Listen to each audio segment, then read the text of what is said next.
Bueno, tomade nota porque non queda moito tempo. A partir do 1 de xaneiro do ano que ven, 1 de xaneiro de 2026, todos estamos obrigados por lei, por norma, a levar estas balizas no noso vehículo por se temos un accidente. Sustitúen directamente os triángulos cos que funcionamos a toda agora.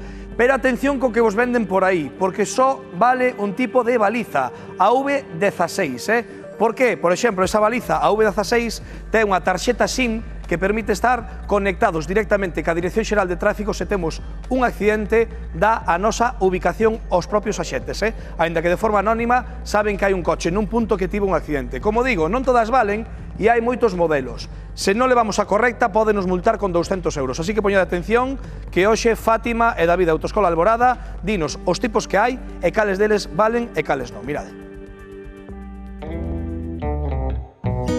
Hola, Fátima, que tal? Como estás? Pois xa ves aquí cabaría, home. Pero que pasou? Que levas aí unha señal V16 desas? Xa ves, estou preparadísima, xa teño aquí a baliza. Está homologada.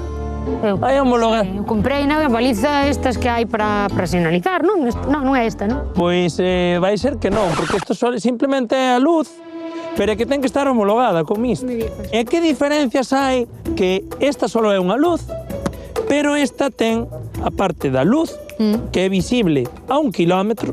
Outra ventaxa grandísima, Fátima, é que podes telo na guantera ou asequible, que simplemente baixándote do coche xa teñas que poñer isto. Se me puro xa case a boto por rir pola ventanilla.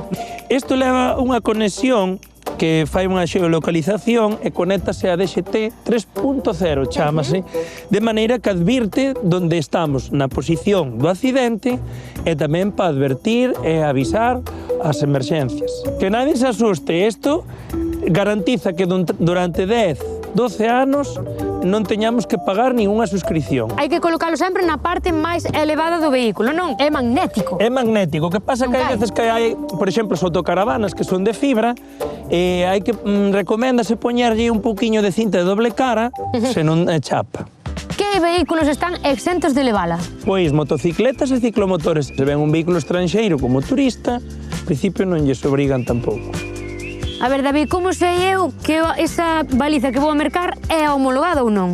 I o T ten que levar as iniciales estas. E ante calquera dúbida, sempre mirar na web da DXT, que aí aparecen todos os que están homologados. Salen os modelos todos homologados. Antes do 1 de xaneiro de 2026. A partir de aí xa multa de 200 euros, case nada. Exactamente. Ten que ter o dispositivo este IoT, ese distintivo.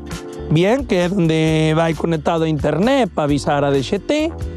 Pois a verdade é unha cosa que está ben, tampouco é un gasto grandísimo e incluso... Vai nos ter moitas ventaxas.